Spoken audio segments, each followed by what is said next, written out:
At ito ang mga masasarap na produkto ng Lembes: lechon manok, chicken sisig, chicken combo, at ang liempo sisig, liempo combo.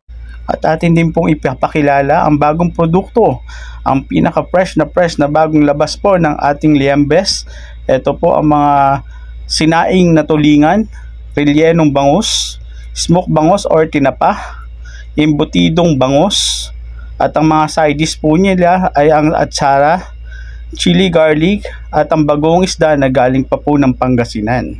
Tara't samahan naman kami ni Kajam na Frankie natikman ang talaga namang napakasarap na combo sisig, kung saan meron pong itong dalawang lasa pero presyong isa. Ito po, at tikman po natin ang napakasarap na combo sisig.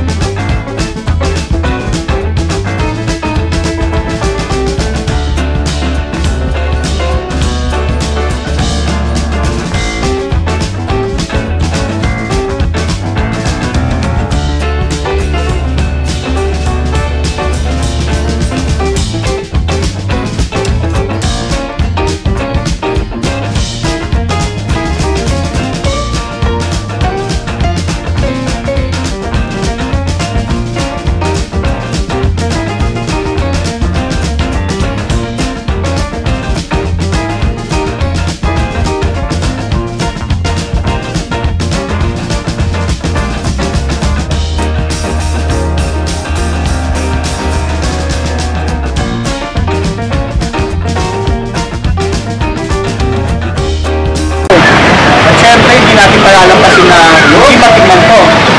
Ito po ang liempo combo, kung saan presyong isa, lasa ng dalawa. Ito po ang aking liempo.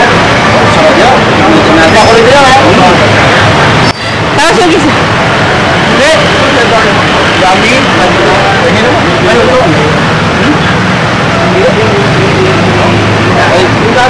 Ito naman sa akin naman. Nakamatakam na ako sa yun eh. Ito naman po yung magiging po sisig.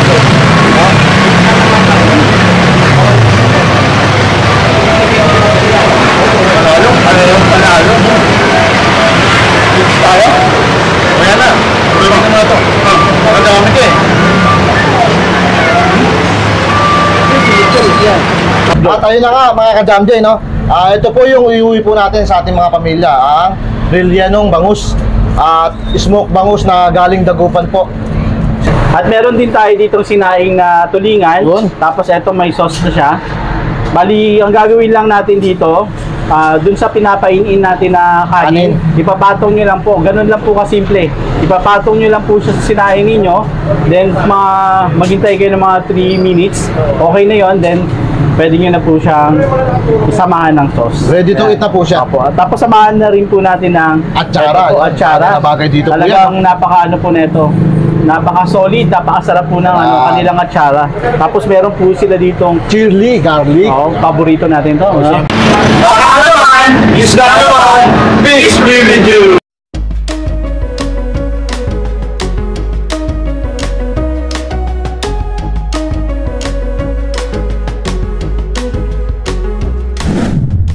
Hindi ko ba, gano'n na kagad ako eh. Okay, 1, 2, 3, go. Baka naman, isda naman, fish with you. Baka naman, fish naman.